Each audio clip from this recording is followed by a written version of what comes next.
ನಾನೀಗ ಹೇಳ್ತಿರೋದು ಒಂದು ಕಥೆಯಲ್ಲ, ಇತಿಹಾಸ. ಇಮ್ಮಡಿ ಪುಲಕೇಶಿಯ ಇತಿಹಾಸ.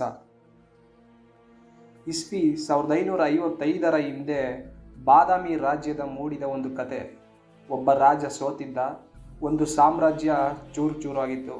ಆದರೆ ಈ ಭಸ್ಮದಿಂದಲೇ ಎದ್ದು ನಿಂತ ರಾಜರ ರಾಜನು ಇಮ್ಮಡಿ ಪುಲಕೇಶಿ ಅಂತ ಒಬ್ಬ ಸಾಮ್ರಾಟನ ಕತೆ.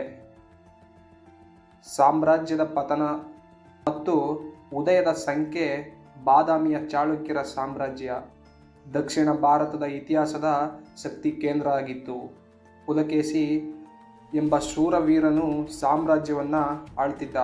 ಆದರೆ ತನ್ನ ಜೀವಿತದ ಕೊನೆಯ ಭಾಗದಲ್ಲಿ ಪಲ್ಲವ ನರಸಿಂಹವರ್ಮನ ಜೊತೆ ಯುದ್ಧದಲ್ಲಿ ಸೋಲ್ತಾನೆ. ಬಾದಾಮಿ ಸಹಿತ ಚಾಳುಕ್ಯರ ಪ್ರಮುಖ ಭಾಗಗಳನ್ನು ಪಲ್ಲವರು ತನ್ನ ವಶ ಮಾಡಿಸ್ಕೊಳ್ತಾರೆ. ರಾಜನಿಗೆ ಯುದ್ಧದಲ್ಲಿ ಮರಣ ಆಗುತ್ತೆ ಮತ್ತು ಅದರ ಜೊತೆಗೆ ರಾಜಕೀಯ ಬಿಕ್ಕಟ್ಟು ಉಂಟಾಗುತ್ತೆ. ಸಾಮ್ರಾಜ್ಯ ತಲೆ ಇಲ್ಲದ ಸರಪಳಿಯಂತೆ ಗಂಭೀರ ಅಸ್ಥಿರತೆಗೆ ಒಳಗಾಯಿತು. ರಾಜ ಕುಟುಂಬದಲ್ಲಿಯೇ ಅನೇಕ ಜನರು ಸಿಂಹಾಸನದ ಮೇಲೆ ಕಣ್ಣು ಹಾಕಿದರು.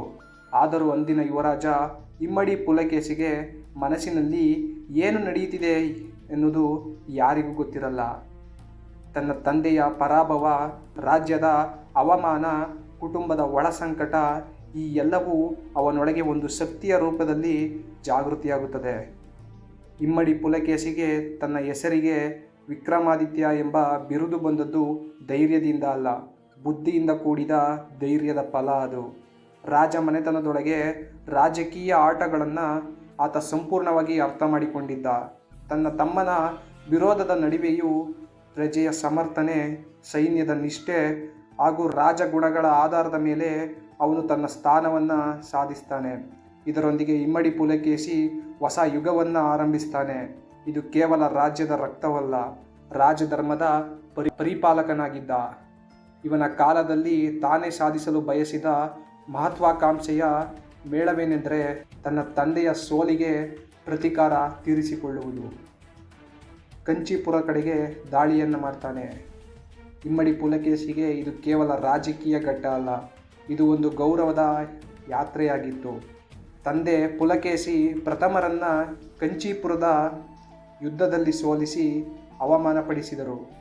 ನರಸಿಂಹವರ್ಮ ಪಲ್ಲವ ಅವನ ವಿರುದ್ಧ ಇಮ್ಮಡಿ ಪುಲಕೇಶಿಯ ಹೋರಾಟ ಅಂತಃಕರಣದಲ್ಲಿ ಸೋತಿತ್ತು. ಸಮಯವು ತಕ್ಕದಾಗಿತ್ತು. ಪಲ್ಲವರು ಈಗ ಆಧುನಿಕ ತಮಿಳುನಾಡಿನ ಭಾಗಗಳಲ್ಲಿ ಹಿಡಿತ ಸಾಧಿಸಿದರು. ಆದರೆ ಇಮ್ಮಡಿ ಪುಲಕೇಶಿ ತನ್ನ ಸೇನೆಗೂ ಮನುಕುಲಕ್ಕೂ ಈ ಕುರಿತು ಪ್ರತಿಜ್ಞೆ ಮಾಡಿದ.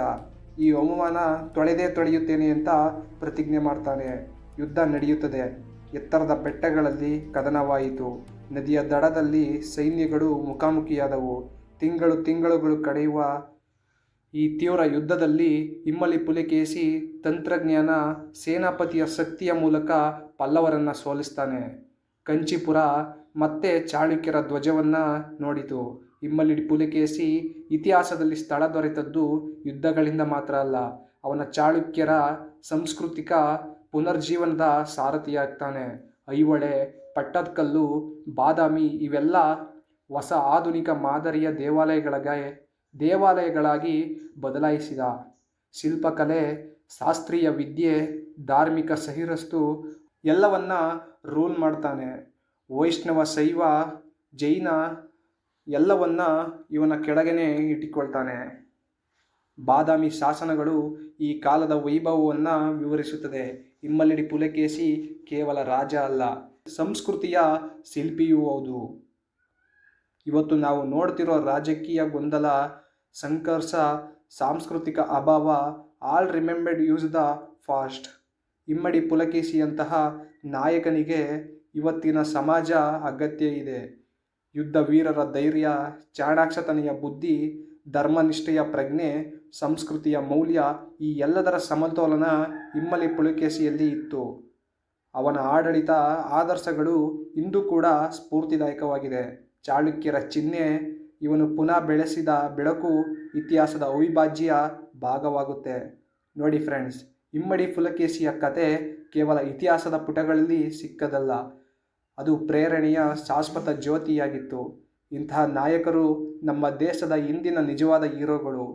ಈ ಕತೆ ನಿಮಗೆ ಇಷ್ಟ ಆಗಿದ್ದರೆ, ಇತಿಹಾಸ ನಿಮಗೆ ಹೊಸ ರೀತಿಯಲ್ಲಿ ತಲುಪಿದರೆ ಅದಾದರೆ ಲೈಕ್ ಮಾಡಿ, ಈ ವಿಡಿಯೋವನ್ನು ಶೇರ್ ಮಾಡಿ ಹಾಗೂ ಇತಿಹಾಸದ ಇನ್ನಷ್ಟು ರೋಚಕ ಶಕ್ತಿಯ ಕಥೆಗಳಿಗಾಗಿ ನಮ್ಮ ಚಾನಲನ್ನು ಸಬ್ಸ್ಕ್ರೈಬ್ ಮಾಡಿಕೊಳ್ಳಿ.